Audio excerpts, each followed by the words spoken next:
पिछले हफ्ते तक जब हुकूमत और पीटीआई मुज़ाकरात की मेज़ पर आए तो मुल्क में मफाहमत की फ़िज़ा परवान चढ़ती दिखाई दे रही थी, लेकिन अब अचानक इस मफाहमत में फिर से मज़ाहमत दिखाई दे रही है। हुकूमती वज़रा और पीटीआई रहनुमाओं के बयानात अपनी जगह, लेकिन इस सारी सिचुएशन में पीपल्स पार्टी की नाराज़गी अच्छा शगुन नहीं दिखाई दे रही है। ज़राए से जो खबरें आ रही हैं वो ये हैं कि पीपल्स पार्टी और नून लीग के दरमियान जंग मज़ीद शिद्दत अख्तियार कर गई है और पीपी ने हुकूमती पॉलिसियों पर खुलकर तनकीद करने का फैसला करते हुए रहनुमाओं को अहम हिदायत जारी कर दी हैं। क़यादत ने रहनुमाओं को हुकूमती पॉलिसियों पर तनकीद की इजाज़त भी दे दी है और हिदायत भी कर दी है कि आइंदा हुकूमत की गलत पॉलिसियों पर तनकीद की जाए। अब इसकी वजह क्या है और क्या वाकई मफाहमत की फ़िज़ा मज़ाहमत में तब्दील होने जा रही है, इसी पर बात कर लेंगे। मुत्तहिदा कौम मूवमेंट के रहनुमा फ़ारूक सत्तार हमारे साथ मौजूद हैं। अस्सलाम वालेकुम फ़ारूक साहब, गुड मॉर्निंग। उम्मीद है आप खैरियत से होंगे। हम देख रहे थे पाकिस्तानी सियासत में उतार चढ़ाव का सिलसिला तो जारी सारी रहता है, लेकिन चंद बरसों बाद कुछ हमें डस्ट सेटल होती हुई दिखाई दी। मुज़ाकरात शुरू हुए और बहुत अच्छी उसमें से आउटकम्स निकली। आपकी सियासी बसीरत क्या कहती है, मसाइल हल हो जाएंगे? मैं अच्छा खासा मुतमईन हूँ और मुझे फिर यकीन भी है और मैं चाहूँ तो बहुत ज़्यादा तारीफ़ों के पुल बांध सकता हूँ। जो भी नुमाइंदे हैं मुख्तलिफ़ सियासी जमातों के, दोनों तरफ से, अपोजिशन हुकूमत के, उन सब ने बड़ी सियासी बुर्दबारी और पुख्तगी का मुजाहरा किया। लेकिन मैं बहुत ज़्यादा तारीफ़ इसलिए नहीं कर रहा कि अल्लाह ना करे नज़र ना लग जाए इस मुज़ाकराती अमल को और इसमें कोई स्पैनर ना आ जाए और इसमें कोई रौला ना पै जाए, तो मैं इसलिए एहतियात बरतता हूँ। लेकिन मुझे लगता है कि जो कमिटमेंट नज़र आ रहा है मुझे एक एक पार्टी के जो नुमाइंदे वहाँ बैठा है और दोनों तरफ से जमातों से, कि संजीदगी से मुज़ाकरात आगे बढ़े, खुले जहन के साथ एक दूसरे की बात सुने और नेक नीयती के साथ हो और किसी रुकावट को बर्दाश्त ना किया जाए। मेरे ख्याल में अगर ये बुनियाद बन रही है जो पहली मीटिंग में थी और फिर कहा गया तहरीरी तौर पे अपने मुतालबात लाए, दूसरी में भी उन्होंने ज़बानी बताएं लेकिन अगली बार वो तहरीरें लाएंगे, तो मैं समझता हूँ कि ये एक बहुत अच्छा चांस है कि इन मुज़ाकरात को हम हर हाल में कामयाबी से गामज़न करें, कामयाबी से हम किनार करें। तो मुझे उम्मीद है कि ये मुज़ाकरात होंगे और होने चाहिए, क्योंकि मैं ये अफोर्ड ही नहीं कर सकता कि मैं कहूँ कि नहीं मुझे डर है, मुझे ख़दशा है। अब तक की सूरत हाल ऐसी नहीं, अल्लाह करे आगे भी ना हो और यही बेटर सेंस और बेहतर समझ बूझ प्रिवेल करे जो मुझे अब तक नज़र आई। अल्लाह करे ऐसा हो। अच्छा, वैसे फ़ारूक साहब, क्या आप समझते हैं कि मज़मूम प्रोपेगेंडा फिफ्थ जनरेशन वॉर का हिस्सा है और इस वक्त बैरूनी लॉबी किसी भी सियासी पाकिस्तानी सियासत में जो इंटरफेयर कर रही है, क्या पाकिस्तानी सियासत में कहीं ना कहीं बैरूनी मुदाखलत जारी है? क्या आप इस तासुर को रद्द करेंगे? मैं तो साफ कहूँगा कि अब पाकिस्तान को लीड करना चाहिए यूएसए को, कम से कम पाकिस्तान की सियासत के मामले में। और क्योंकि हमारे इलेक्शन पिछले साल हुआ, उनके एक साल ताख़ीर से अब हुआ है, तो उनके पास, नई हुकूमत के पास एक साल के अंदर क्या कुछ हुआ है वो उनके पास मालूमात नहीं है।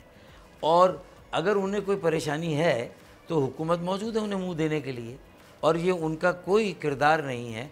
पाकिस्तान के हुकूमत के जो भी कारोबार हैं और जो हुकूमत का नज़्म व नस्क है उसमें कोई किरदार नहीं अमेरिका का या किसी भी ऐसी ताकत का जो बैनुल अक़वामी सतह पे कोई असर रखती हो, आलमी सियासत में जिसका कोई असर व रसूख हो।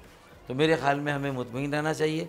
ये कैसे हो सकता है कि इतने बड़े मुल्क का, इतनी बड़ी जमहूरियत का सदर इलेक्ट होगा, हल्फ उठाएगा और अगले दिन फ़ोन करेगा कि फ़लाँ को रिलीज़ कर दो, वो एक फ़ोन पिंडी करेगा, दूसरा इस्लामाबाद करेगा और कहेगा यार इनको रिलीज़ करो।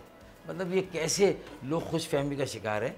हमें रियलिटी के साथ रिकनसाइल करना चाहिए, हमें अपने खूंटे मजबूत करने चाहिए, अपनी बुनियाद और अपनी बेस मजबूत करनी चाहिए और अपने इदारों पर पूरा भरोसा होना चाहिए और हमें इंटर इंस्टीट्यूशन भी एक डायलॉग जारी करना चाहिए ताकि जो ये गलत फहमियाँ हैं हमारे दरमियान वो भी ख़त्म होनी चाहिए।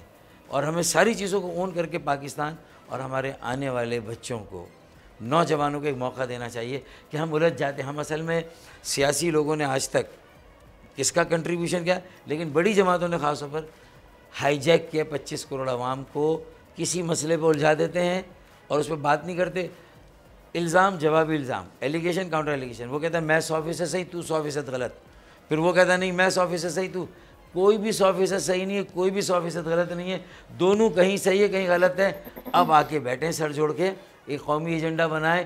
26ویں آئینی ترمیم کی کمیٹی نے ایک موقع دیا، یہ دوسری کمیٹی مذاکراتی جو موقع دے رہی، اس کو یہیں تک محدود نہ کریں، جو موجودہ مسئلہ ہے اسے بھی حل کریں، اور آئندہ کے لیے بھی ایک قومی ایجنڈا وضع کر کے پاکستان کے عوام کو کوئی اچھی خبر دیں، ریلیف دیں، گیس، بجلی، تیل کی قیمتوں کو کچھ کم کریں، لوگوں کو زندہ رہنے کا حق دیں، انہیں سر اٹھا کر چلنے کا موقع دیں، انہیں عزت کے ساتھ سر چھپانے کا اور عزت کے ساتھ کچھ آمدنی، کچھ نوکری، کچھ کاروبار کرنے کا موقع دیں، انہیں تعلیم کے بہتر مواقع دیں، انہیں صحت کے اچھے مواقع دیں، اور گیس اور بجلی کی لوڈ شیڈنگ سے ان کی جان چھڑائیں۔ یہ کام کریں۔ یہ کام جب ہوگا جب قومی ایجنڈے پہ سب ایک ہوں گے اور کسی الجھن میں نہیں ہوں گے۔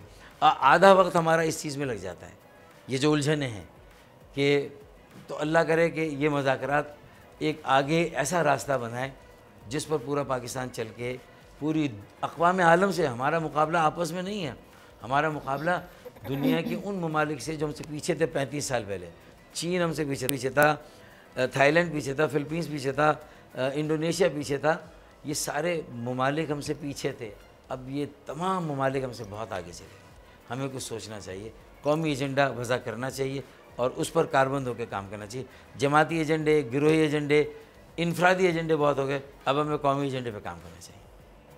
چلیں ٹھیک ہے، بہت شکریہ۔ ڈاکٹر فاروق ستار ہمارے ساتھ موجود تھے اور بات کر رہے تھے کہ کس طریقے سے پاکستان کو اب اپنی سیاسی سمت آگے لے کے جانی چاہیے، کیونکہ بڑے عرصے بعد پچھلے پورے سال کی ایک سیاسی مزاحمت کے بعد ہم نے دیکھا کہ at the end of the year مذاکرات کا سلسلہ شروع ہوا اور پھر 2 جنوری سے پھر معاملات مزید اچھے ہونا شروع ہوئے، لیکن وہ کہتے ہیں نا، حکومت جو ہے، حکومت کرنا اتنا آسان ہوتا نہیں ہے۔ It's not bed of roses, basically جو ہے وہ تھورن آف کانٹوں کی سیج ہوتی ہے۔ اپیرنٹلی تو جو ہم جو دور ہماری عوام بیٹھی ہے ان کو تو یہ لگ رہا ہے نا کہ بس بیٹھ کے بات ہی تو کرنا ہے۔ وہ بالکل سامنے ہے کہ اگر اپوزیشن کو مناتے ہیں تو پھر اپنے جو دوست ہیں وہ روٹ جاتے ہیں۔